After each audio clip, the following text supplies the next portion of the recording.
I do want to start off acknowledging the myriad of problems with Louisiana's juvenile justice system right now. I would be the first to complain about it and tell you how awful a job I think that they're doing right now, to be perfectly frank. So I don't want to jump into this without acknowledging that fact. And, we can explicitly get into this in the presentation, but I'm happy to discuss what I think could make the system better. And I also, am coming into this presentation with the reality that, with the context that there were attempts to roll back the raise the age legislation last year, which I strongly believe would be a mistake. And so that definitely is part of the discussion I want to have today. So what I'm going to do a little bit is kind of walk through why, and I'm sure some of this you're already familiar with, but just sort of to give a nice overview and provide comprehensive context for the discussion, talk about why we did this reform, and why we should stay the course.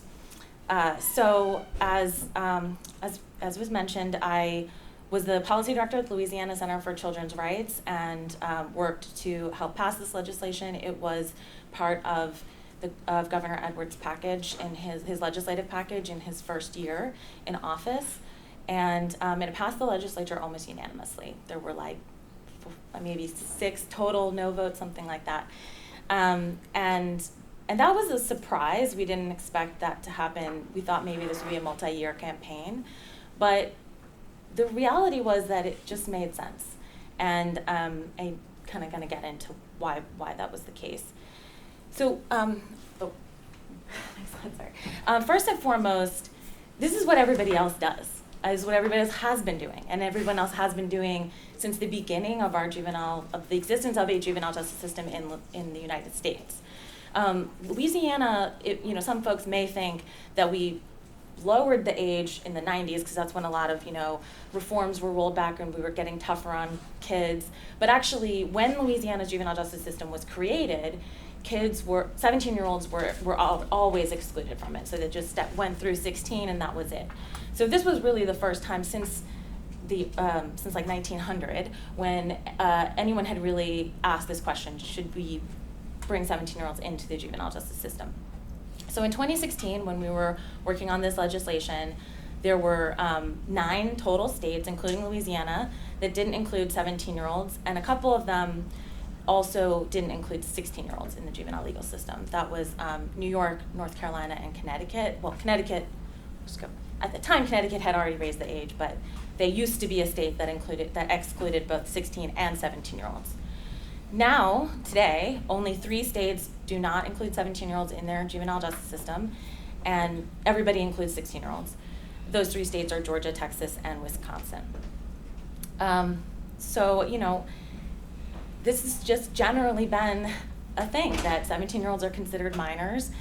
They're considered minors in every other facet of the law, and because we don't think that they have the responsibility to make important decisions in their lives. We don't let them go to war. We don't let them vote. We can debate whether that's appropriate or not, but they can't serve on a jury. There's all these ways in which have nothing to do with whether they're culpable in criminal matters that we've already said the adulthood is 18. And a lot of that was true in Louisiana, of course. And so we just made the argument that if that is the case, if 17-year-olds are not mature enough to make all of these decisions on their own, then they should be treated the same way 16, 15, 14, and so on are treated under in the criminal justice system. Additionally, we had the benefit of looking back in 2016, we already had information from other states that had done this same reform. So like I said, most states had always done this, but a few hadn't, and Connecticut was one of the earliest to make this change. And as I had mentioned, they brought 16 and 17-year-olds into their juvenile justice system over a multi-year process. The age limit was first raised to include 16-year-olds in 2010, was passed in 2007, but implemented in 2010, and then 17-year-olds were brought in 2012. And I'm going to show a chart that shows that what actually happened in their juvenile justice. I'm not saying this is because of Raise the Age, but at the same time, they brought these two age groups in, and also what happened was that forgetting I'm not controlling it, that the number of kids coming into the juvenile legal system plummeted over time. It's actually a 65% drop from fiscal year 2013. Now, like I said, I'm not attributing that reduction to Raise the Age, but I think it shows that fears about the number of kids coming into the system overwhelming the juvenile justice system were unfounded, and that it didn't cause a big rise in crime. Quite the opposite, that we see lower levels than we've seen in many, many years. The same trend we can see in their pre-adjudication detention center admissions. So when Raise the Age went into effect for 17-year-olds, that was the peak before a long drop, a significant drop. This is an 85% reduction. These most recent numbers are 2021. So we don't have last year, but they're pretty recent. So the numbers continue to fall and have fallen ever since 17-year-olds came into the system. Now, sorry? Oh, they closed detention centers down, so there's not the right correlation. That I would agree, except we have this chart as well. So you have fewer kids coming in. So they are, I think though, to your point, they're intentionally making changes. That's why I say this is not because of Raise the Age. It is simply an illustration that Raise the Age is not inherently a harbinger of bad outcomes, right? Or problems and challenges for the system. You can intentionally make reforms that are, aimed at reducing the number of kids that are incarcerated, while bringing more kids into the system and older kids into the system. So the reason that we passed this legislation, well, one of the reasons, besides just being common sense and the right thing to do, was I think we successfully argued that this is better for public safety, and it still is. So repeated studies show that kids who are kept in the juvenile justice system are less likely to reoffend than similarly situated kids who are prosecuted as adults. And there are no studies that show the opposite. So this is pretty much a known fact that the research shows. And there are many reasons why this might be. But the fact is that the adult criminal justice system just doesn't do a good job when it comes to changing the behavior of young people. Or adults either. Well, I mean, exactly. And why should we expect anything different for kids, especially when it's not really designed for them, and their specific needs. And again, that's more of, so we can make sure that we put it on the record, that's for children being convicted as adults, Yeah. not children being adjudicated in the juvenile system. It's comparing the two. Yeah. Right. And so, one study that actually I find really interesting that looked at the theory of deterrence, because we hear this a lot. Well, you've got to tell kids that there's going to be consequences for their actions, right? So there's a theory that if we threaten them with adult prosecution, or if they know they're going to go to adult jail, that they're going to be less likely to do these things. Well, anybody who's not a teenager knows they're not really thinking ahead. But this one study, I mentioned that New York didn't used to include 16 and 17-year-olds in their juvenile justice system, but New Jersey did. And so the metropolitan New York City area in New Jersey was a really good control group to look at kids who are living in the same kind of socioeconomic circumstances, same kind of neighborhood, same geographic area, but their jurisdictions of the states they live in just have different age cutoffs. And those two groups were compared and showed that there was no deterrent effect whatsoever in New York, that kids in New Jersey were less likely to reoffend. And I can't get into all the details, but they looked at controlling various variables and stuff.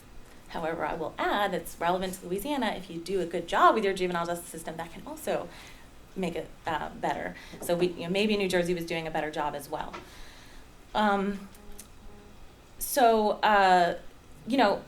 the reason for this, one of the reasons for this, is that the juvenile justice system is meant to provide rehabilitation.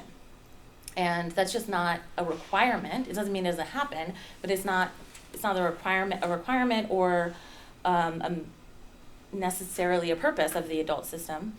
And I just want to take the opportunity to say that if the system isn't providing that rehabilitation, like I believe is not happening in Louisiana right now, the answer is to fix that problem, not to just put kids in another system that also doesn't work. But lastly, you know, when we talk about concerns for public safety, it's really important to always point out that the DAs still have significant authority to prosecute 17-year-olds as adults, as they do with 16-year-olds and 15-year-olds, for the crimes we're most concerned about. There is, as you all know, you're judges, no one ever comes to you and asks you, can I put on a hearing to get you to tell me if I can prosecute this case in adult court. It's totally up to the DA. All they got to do is get an indictment or file a bill of information for certain offenses. Can I ask a question? Yeah. Well, I don't practice juvenile. But you're saying something that I had in my head. Am I understanding that apparently at age 16 you can transfer to adult system? Will it transfer here? The minimum age is 14, but the rules are different for 14-year-olds. They do get a hearing in juvenile court where there are a certain number of findings that the judge has to make for the case to be transferred. 15, 16, and 17-year-olds, it's all DA's decision. Okay, and that's my next one. I hadn't had one, but if I were to get one, there's no constitutional discretion I have to kick it back to juvenile court? Anything a judge can do? I mean, is that solely? No, there's nothing that a Louisiana judge could do. I mean, Yeah. well, that's true. If there's no probable cause, that's another thing. But if there's probable cause, and I've seen in the previous district attorney's administration here in New Orleans, there were plenty of instances where a juvenile court judge would not find probable cause, because all the cases start in juvenile, but then the DA would get an indictment, so it gets transferred anyway. But usually by the time it gets to you, there's something. Yeah. You're not Some indicted, states, you're not indicted. several states have what's called reverse waiver, where once the case is transferred to criminal court, then the judge can there's some process with the judge to send it back. Louisiana is one of, I believe, 3 states that does not have reverse waiver, but also has direct file, where prosecutors have total authority to just move these cases into adult court. So they have a lot of power. We can talk about that at some point. But one thing that did come up in the legislature last year when the rollback, I'll call it, of this bill was being debated, was that it was stated that it's very difficult for the DAs to move these cases into adult court. And I am going to be perfectly blunt with you, that is a lie. It is a flat out lie. It's not difficult. It is a procedural matter that they have to do anyway if they're going to prosecute a case. You can't prosecute a case without getting an indictment. So that's all they have to do. I mean, I'm sorry, but it's not difficult. So that's always just kind of keep in mind, it doesn't stop the DAs from sending kids to adult court.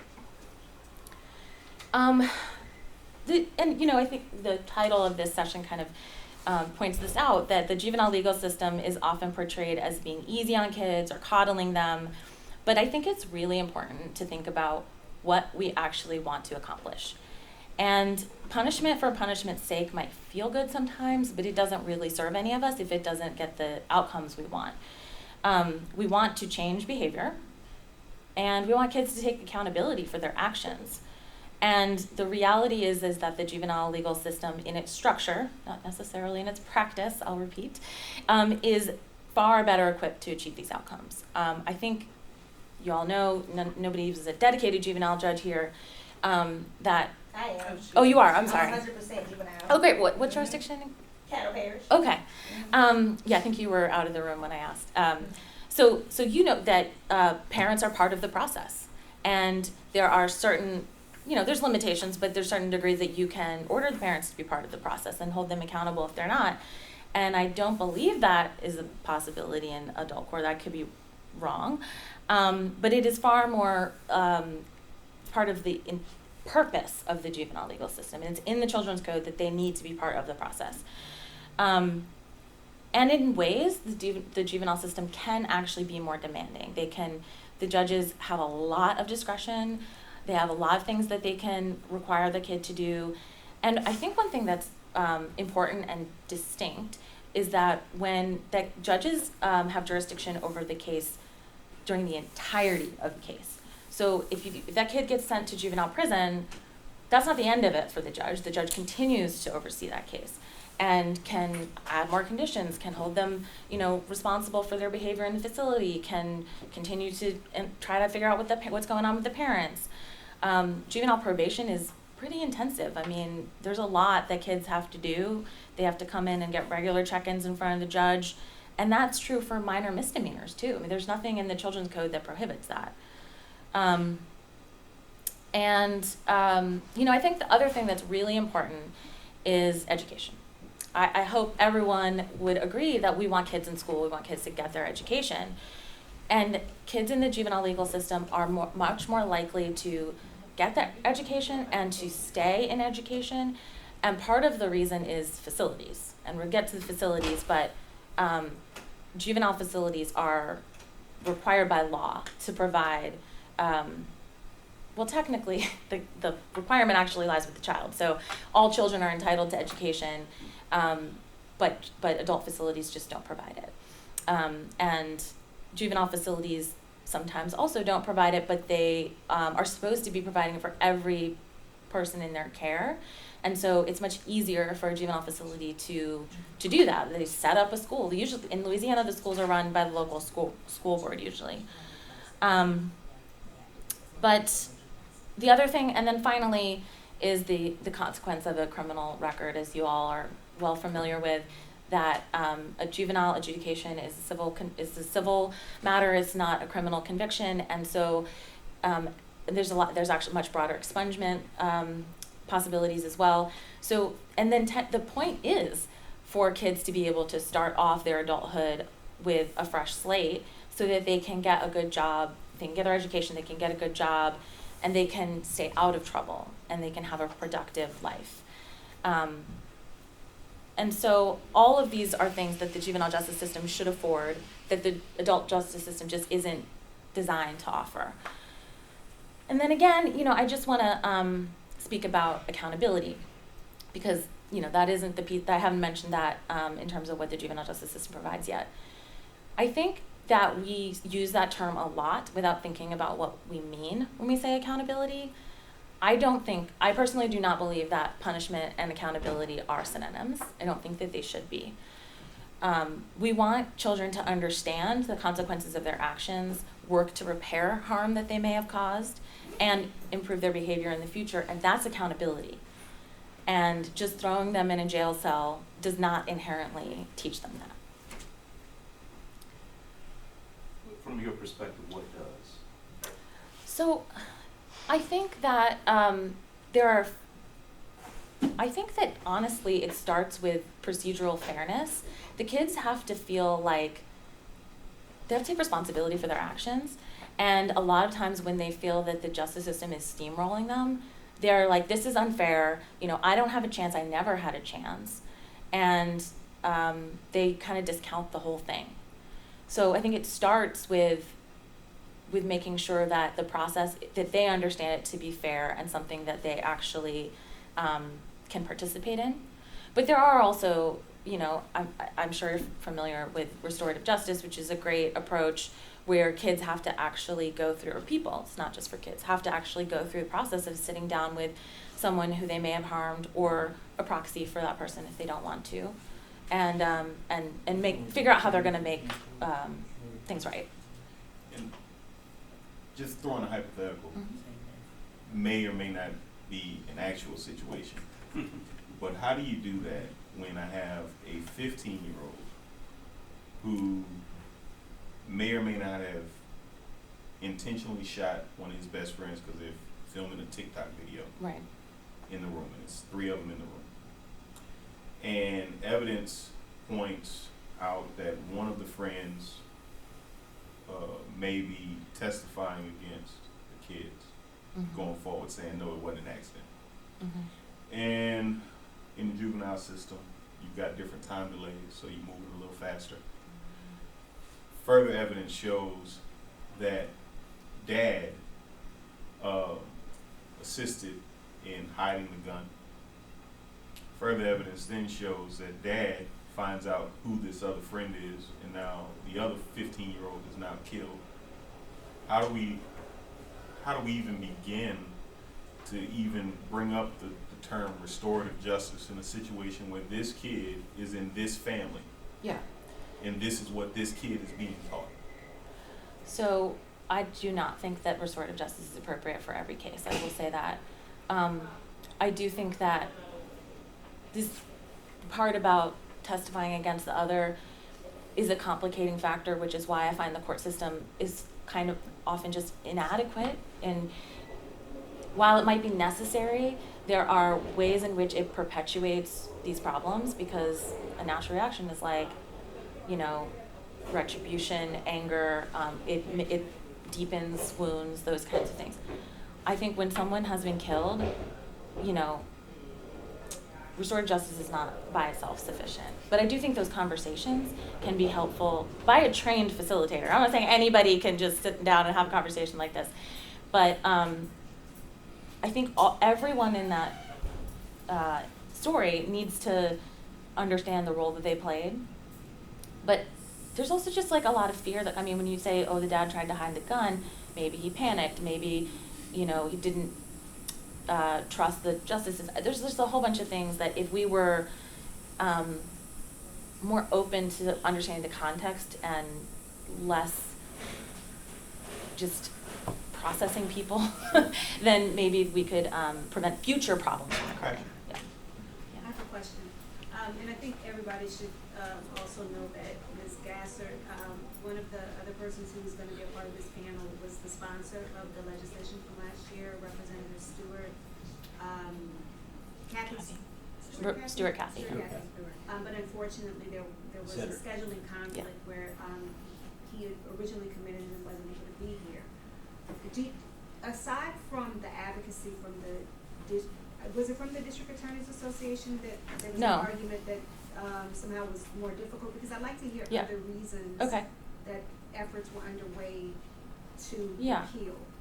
Sure, and I can always come back and talk about facilities. So I do think facilities is important. I will say it was not the District Attorneys Association that brought this bill. They also never actively supported the bill. I don't remember if they put a green card in. That's knowable information. We could get it, but this was not on their list of things to do. This was a specific pet project from one particular district attorney, and also the Attorney General's office kind of jumped on board. I'm not sure how serious that was, or if it was just he saw it as a possible campaign opportunity, but this was mostly coming from Tony Clayton. And so he actually, I think it's worth noting that Stewart Cathy isn't in Tony Clayton's district. He doesn't represent the same area. So I know that the DA Clayton had asked other representatives and senators, and they had declined to carry this legislation. And Senator Cathy, I'm not going to speak for why he did or didn't. I don't know. He would refuse to talk to me at a certain point. But you know, the arguments that he was making and that DA Clayton were making were all about violent crime, right? Well, we passed this legislation, and then there's this big murder spike, and it's all the kids. And one thing I want to point out is that you all know anecdote is not data. Right. And a lot of times we'll see headlines in the paper about youth crime. Reports from New Orleans, and they would, the majority of the kids in New Orleans would be charged with a serious violent felony, but every so often there would be a kid got locked up for being a principal to possession of marijuana. There's procedural things that result in kids being held in detention. How you locked up for that? How much marijuana they had? I mean, They didn't have any. They were a principal. Like he was 15. 15th time he got stopped. Well, yeah, it was obvious. I mean, the arrest was obviously this kid must have like knocked off to the cop or something. But why he got detained was because New Orleans at the time had a policy that all kids get detained until they see the judge. So if a kid gets brought to intake, he's getting detained. It doesn't matter what he's charged with. So now my point is, But see, the thing is about that, when county started that, everything went across, anything, if somebody stole your car today, they go to the detention here tomorrow, by 1 o'clock they're walking out. And that was, from the DA's office.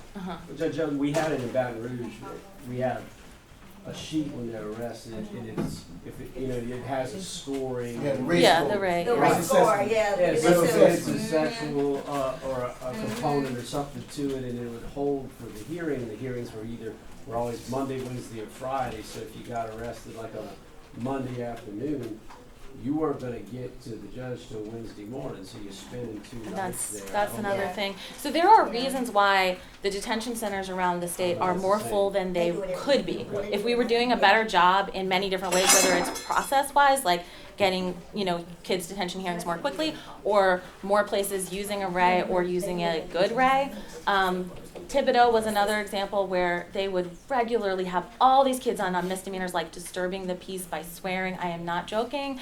So, you know, these are beds, detention beds, that are being taken up by kids that don't need to be in detention, and then other places who have a kid who's charged with a murder can't get access to that bed. Yeah. And so that's one problem. The other problem is just, frankly, I don't know, we'll call it like fiefdomness or whatever, at these places that have their own detention centers, they just don't want to.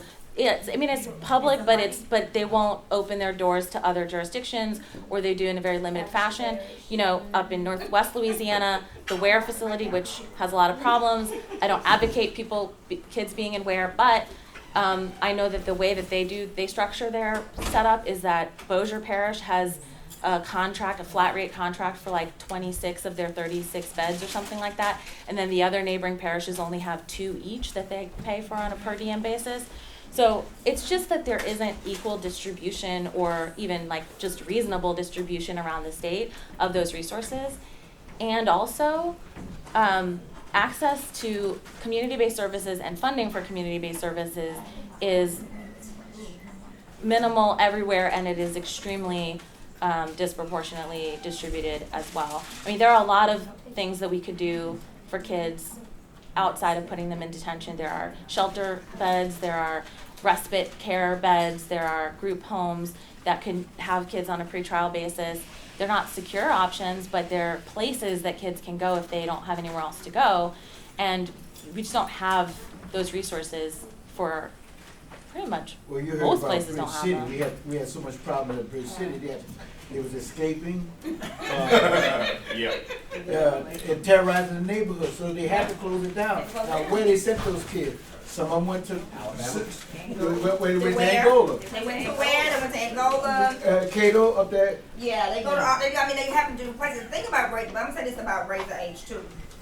Raise the Age has no money behind it. So the thing is, you want to raise the age, which, like I said, that's fine. Well, I don't really have an opinion on one way or the other, but we don't have anywhere to put these kids, and that's the thing. So we have to create places like. Curtis is getting funding for the kids to go to Angola. People are upset about it, but you're not providing him any funding to build a facility anywhere They else. provided plenty of funding for Angola. Why couldn't that go to something else? Well, you tell the legislature that. I mean, that's the thing. The legislature didn't approve that funding.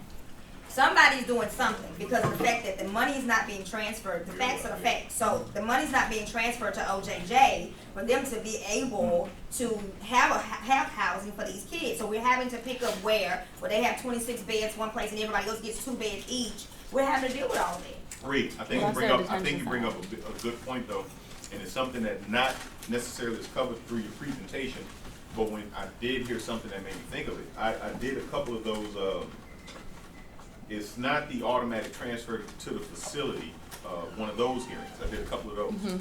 Where an individual who was juvenile, committed the adult crime, he was still being housed, so it kind of falls in what you're talking about, That's housed in what's a juvenile facility. Yeah. The problem is, and it's not necessarily about the raise the age in this issue, it's that a lot of these facilities are not set up to be long-term facilities. Juvenile stuff moves quick. It's quick. It's 3 like months, this. that's it, 3 So months. when we're talking Yeah. about somebody who's been now charged with an adult murder, They're sitting there for years. and they're still sitting in the juvenile facility at 17 years old or whatever the case may be, the murder could have been committed at 16, he's been there for a year, was properly transferred, et cetera, but he's still in that facility.